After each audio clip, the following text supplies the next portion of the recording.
好了啊，那我们回来。上节课呢，我们谈到了第二层的，在 OSI 里边啊，第二层的一个封装的一个方式啊。我们在第二层里面说到了 MAC 地址啊，说到了这个里边是什么的东西啊。在第二层的封装，我们有了从哪儿来到哪儿去，里边是什么几个东西。那么下面呢，我们来看第三层的一个封装。第三层呢，我们知道它只有一个，目前看来啊，我们最主要的一个协议就是 IP 协议。那么在第三层呢，我们需要探讨的是 IP 层的编制和路由啊。我们说过，第三层完成两个功能，编制和寻址。那么寻址的工作就是路由，那么编制的工作就是 IP 地址的编写。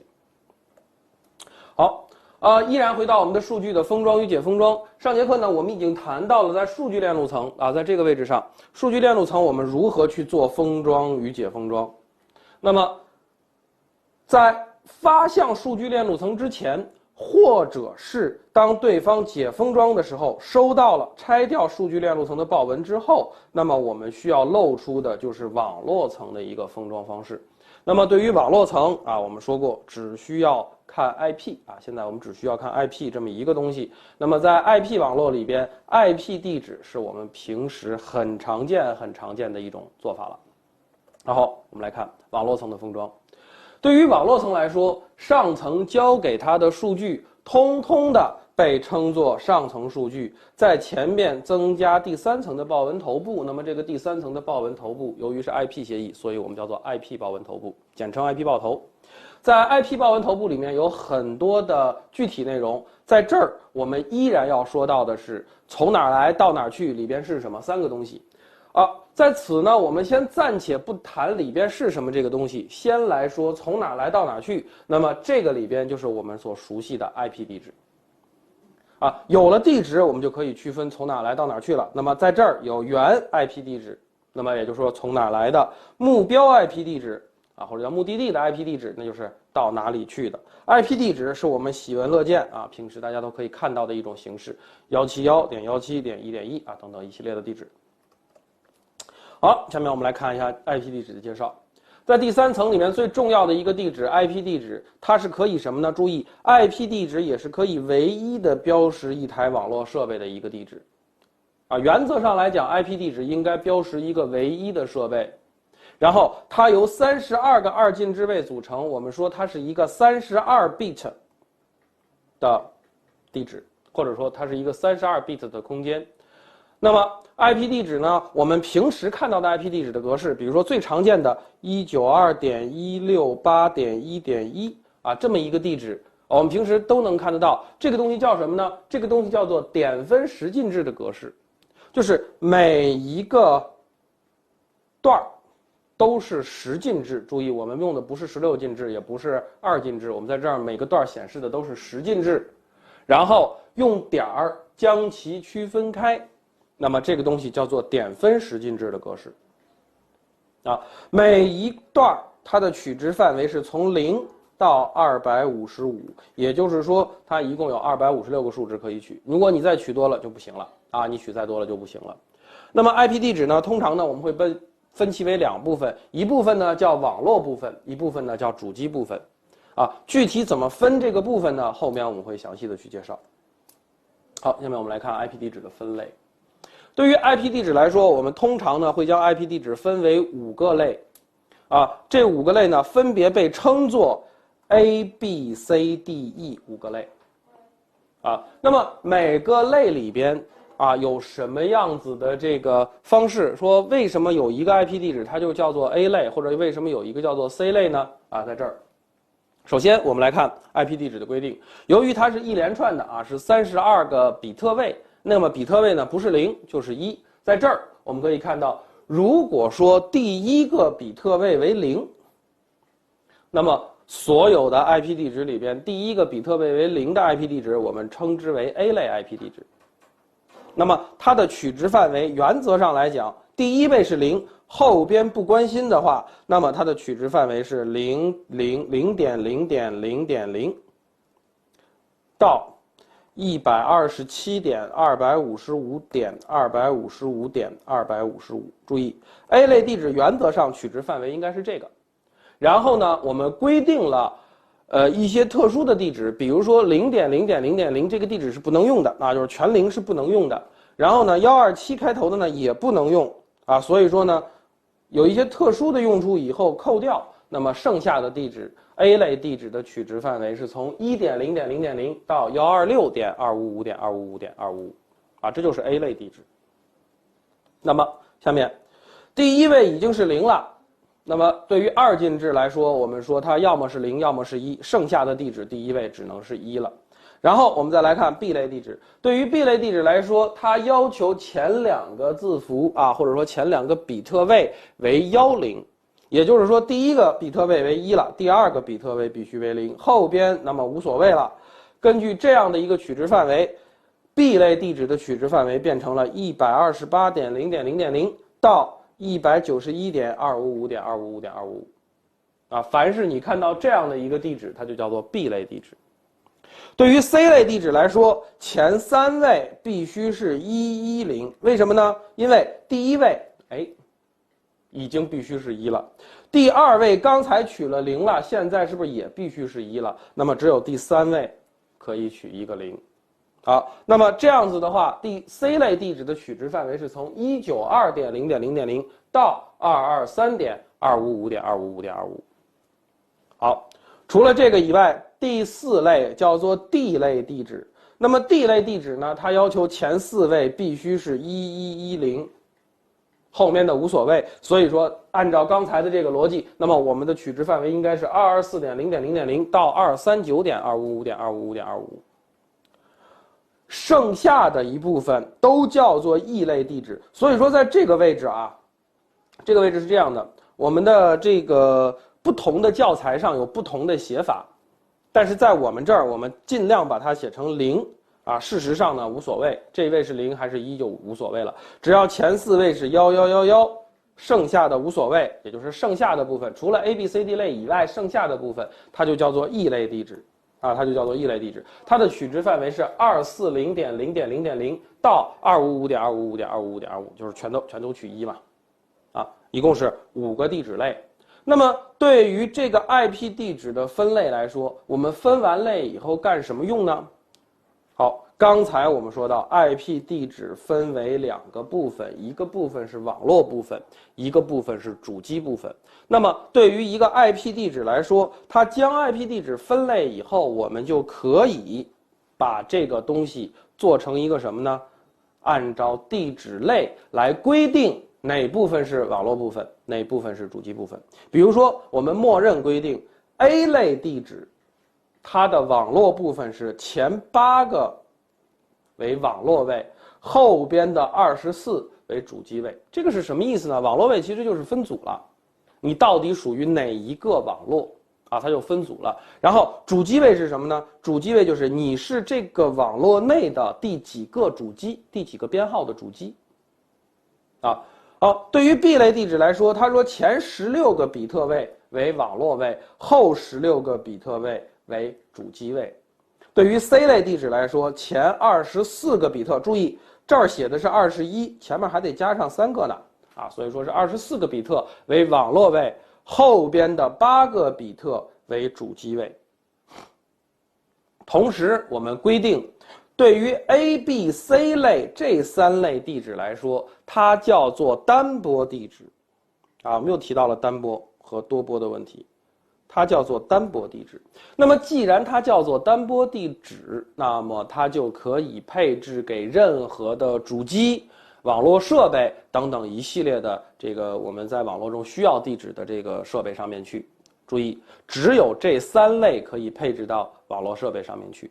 那么说 D 类是干什么的呢？ D 类的这个我们叫做组波或者叫做多波地址，它是用来做组波通信的，它是一类特殊的地址，用来做组波通信。所以说在 D 类里边，一个地址代表一个组，它不会有子网的概念。在目前这个阶段，我们不去讨论 IP 组波的问题。还有最后一个 E 类地址 ，E 类地址呢，我们当时啊，就最早先的时候，它定义为什么科学研究所保留啊，它叫做保留地址，这个地址谁也不给。那么到现在为止呢，虽然说 IP 地址已经很紧缺了啊，但是呢 ，E 类地址呢依然不能够被使用。这个地址啊，在我们的网络里边，或者说在我们的设备上有一个很明显的，或者说有一个很直观的判定是什么呢？就是在我们的，比如说在我们的这个 PC 上面啊，我们要打开网络中心，然后呢，随便我们找一个这个适配器，啊，我找一个不太用的啊，比如说这个吧。好，那么我们都知道，在这个 Windows 里边啊，我们点属性，然后呢往下找到 TCP/IP， 然后点属性。这个时候我们是在这儿可以配 IP 地址的，啊，在这儿我们可以配 IP 地址的。那么 OK， 如果你在这儿配置一个10.1.1.1啊，看我配置的这个是没有问题的。如果你说我想配一个除了 C 类、A、B、C 类以外的，刚才你不是说 A、B、C 类才能用吗？也就是说从1到223才能用。那么我想配一个225行不行呢？看我直接写225，然后把它删掉，然后写225。这个时候系统会直接弹出一个提示，告诉你225不是一个有效项，请从1到223之间选择一个数值。啊，这也就是说 ，Windows 其实自己已经可以判定这个地址到底是一个单波地址还是一个组波地址了。如果你是组波地址，它根本不让你写，在这儿你配置的 IP 地址最大编号就是223开头。好，那么事实上呢，对于我们的这个Windows 来说啊，它其实智能还是比较高的。啊，还有一些其他的方式。那么可能我们最常见的应该就是192.168了。那192.168点什么1.1啊，或者1.100等等一系列的地址了。那么这些都属于192开头的，都属于 C 类地址。所以说，如果你想判断一个 IP 地址是 A 类、B 类还是 C 类的话，你只需要看到这个 IP 地址的最前边的一个字段，就是我们说点分十进制的点之前的第一个小字段。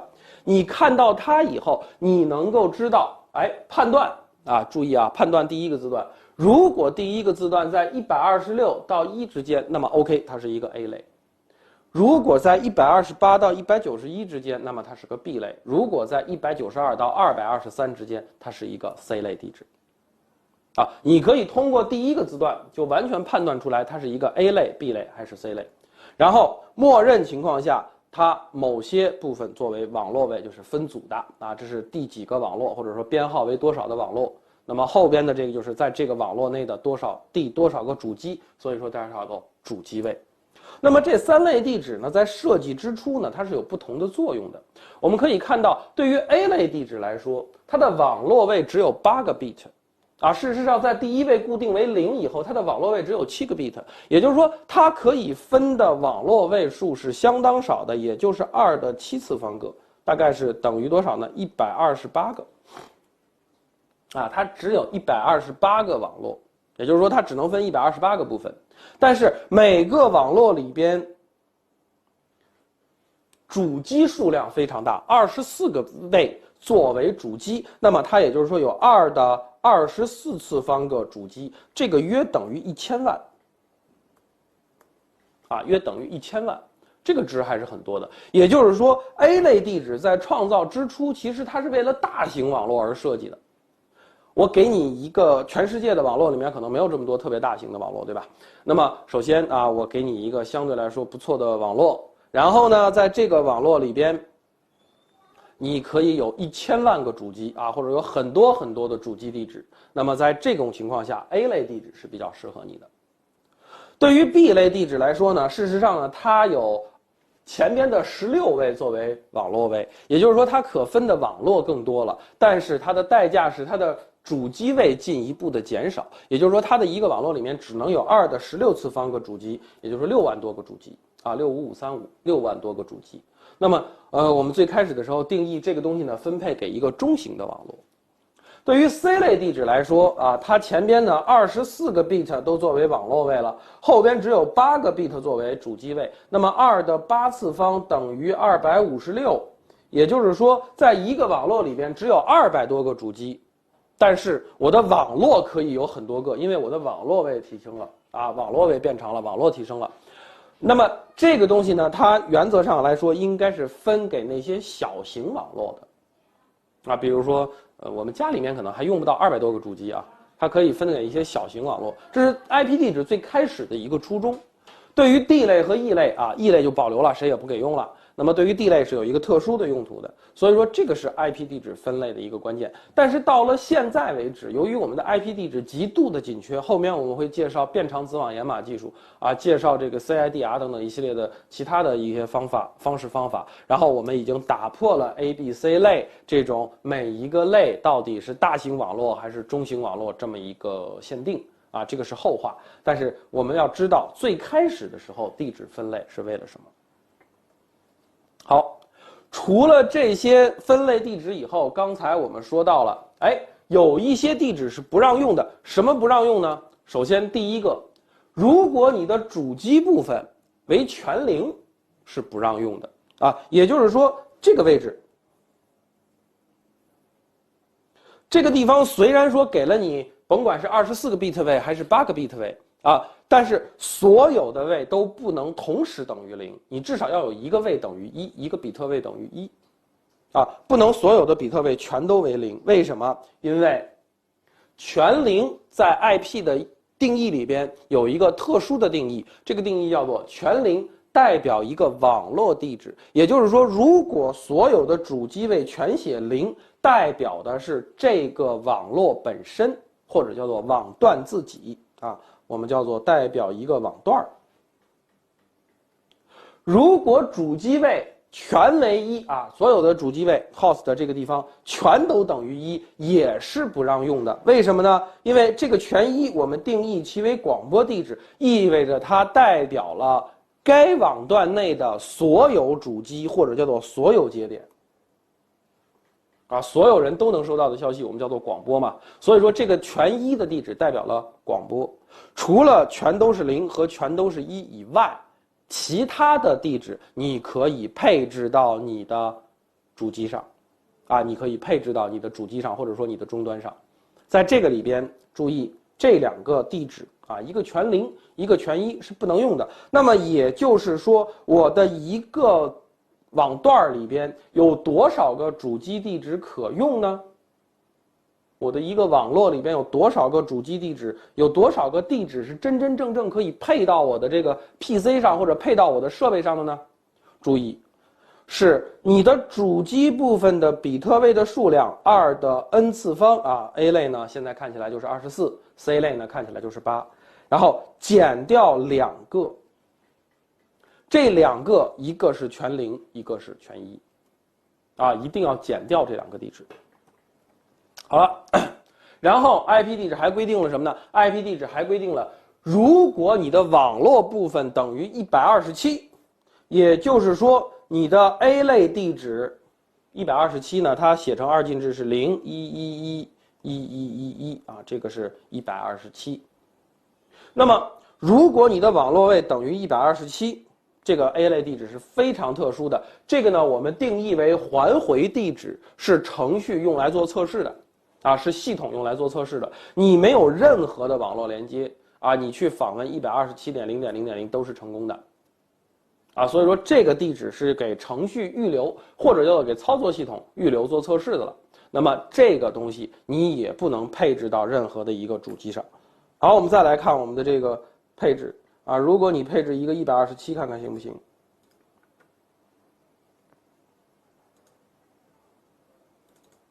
好，我们依然是这样，双击它。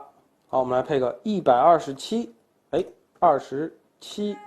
好，我写了一个127以后，它马上告诉我，以127开头的 IP 地址是无效的，因为这些是为环回地址保留的。啊，请指定于其他的一个有效数值，说啊，你玩我，刚才我写一个240几，你说不行，好，然后我又写了一个127，还不行啊。其实呢，你如果写0，它也会告诉你是不行的。但是呢，这个很简单了，啊，这个很简单，因为它是告诉你介于1到223啊，介于1到223，所以说呢，这个无所谓。好，我们再把它取消掉，然后我们把这个关掉。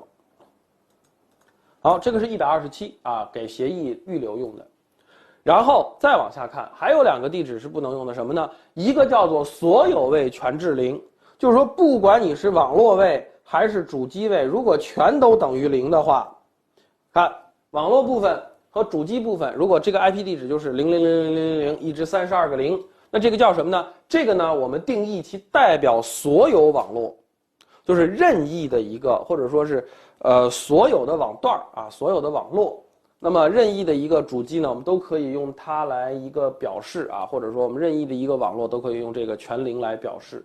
那么在我们华为的设备上呢，这个东西用于指定缺省路由，啊，缺省路由这个东西很关键，后面我们会说到，如果是全0，那么你任何一个点都是这么写0.0.0.0，IP 地址嘛，以0.0.0.0的方式来完成。好，最后一个不允许用的是什么呢？最后一个不允许用的是全1。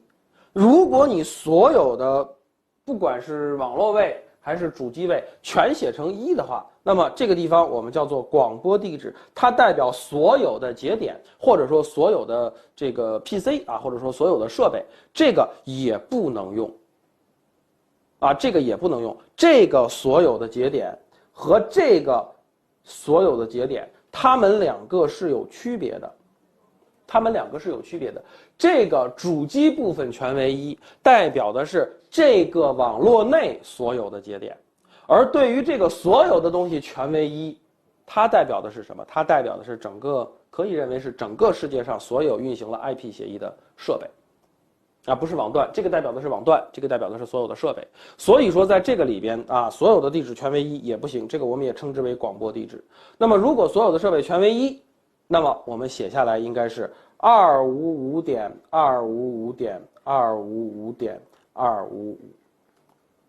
啊，这个每一段的取值就是0到255嘛，所以说我们四个字段啊都写成255。好了，这些是一部分特殊的 IP 地址。好，我们休息一会儿。